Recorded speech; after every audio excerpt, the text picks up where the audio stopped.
Who or what was the fifth Beatle? The fifth Beatle is an informal title that has been applied to people who were at one point a member of the Beatles or who had a strong association with John, Paul, George, and Ringo.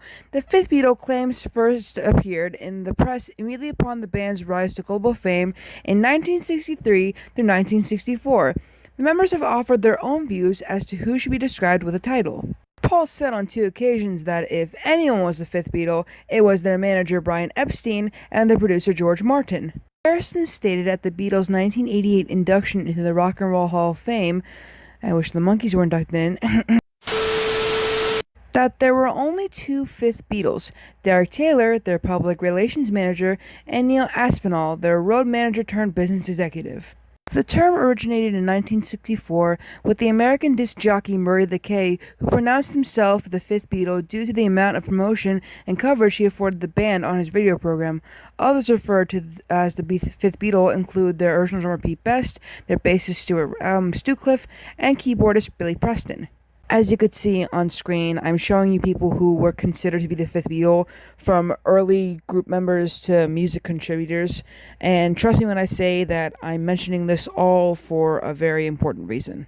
I'm sure you're already scratching your heads wondering what this has to do with the Monkees at all.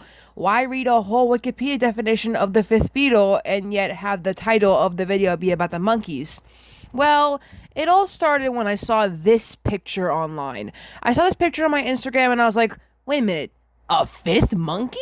There wasn't a fifth monkey. And so I decided to do research because, well, I have no life. So, yeah. Apparently, there was a fifth monkey, but there wasn't just one fifth monkey, there were two fifth monkeys. Not like the Beatles where they had a bunch of fifth Beatles, but still, I decided to make a video about it, so here we are.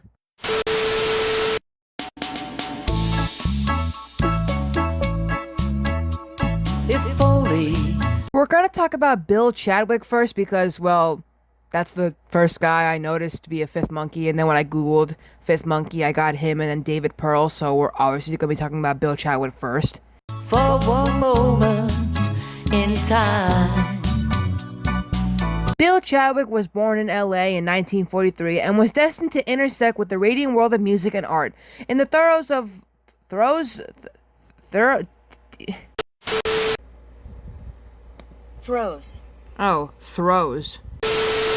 the swinging 60s, Chadwick entered the professional scene as a songwriter and soon found himself involved with a TV phenomenon that was poised to take the world by storm, the Monkees television show.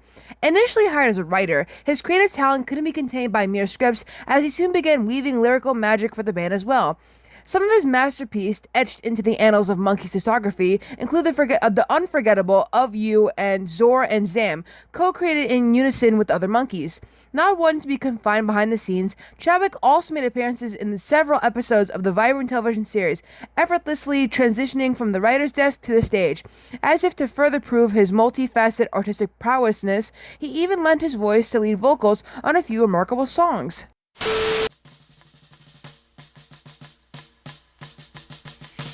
The king of Sorry called for a war.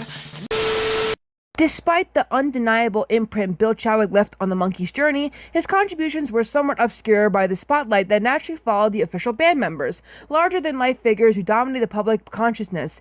As a vital cog in the Monkees' machine, yet not officially a band member, Chadwick's recognition was often unjustly lost in the glitz and glamour that surrounded the more famous Monkees. However, the winds of change have begun to stir. A fresh wave of interest in Chadwick's indispensable role with the Monkees has swept over the cultural landscape, leading to several interviews in renowned magazines and digital platforms, with Chadwick's story even meriting a feature in a documentary about the Monkees. Which one? I don't know. If only for a moment you were mine. Have you ever noticed a tall, smiling, suntan young man with brown curly hair standing in the background while the Monkees take central attention? If you have, chances are his name is David Pearl. At 24, David is truly the only person who could claim the title as the fifth monkey, even though I just talked about Bill Chadwick. He's been with the boys since before the show hit TV, and will probably still be with them long after it's only a memory. David's life began in NYC, where he lived until he was 8 years old. After that, he moved to Sandersville, Georgia for a year, and then on to San Antonio, Texas, where his relationship with the Monkees began. Mike was attending the same college as David. After 2 years of pounding the books on a preemed course, David decided medicine wasn't for him and headed out towards Hollywood. Mike had already preceded him by a year, so upon arriving in Hollywood, he immediately dropped by Mike's house, where he met the person who was to have a great influence on him, David Jones. At this time, the boys were already anticipating the debut of The Monkee Show on television, but it was still months away. Dave remembers his first evening with Davey as one of the grooviest experiences of my life. Even today, David describes Davey as a very real person. He's all there all the time. There's not much I can say about David other than the fact that he moved into Mike's old apartment after Phyllis and him were just about ready to move into another apartment, and then when he got tired of that apartment, he decided to stay with Peter for 6 months, and then he moved in with Davey, but then stayed there for 3 months. Today he has his own apartment, but it's quite close to Davey's house, and the two of them spend most of their free time together. But the article I'm reading from is kind of old, so I don't really know where David Pearl is now. Actually, this is from 1968, it looks like. So yeah, in 1968, David lived with Davey, but he doesn't anymore. I don't know where he is now, and yeah.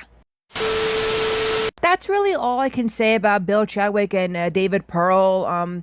Two of them were considered the fifth monkey. I think it's kind of cool that we had a fifth monkey. I didn't even think it was possible, but hey, man, it is what it is.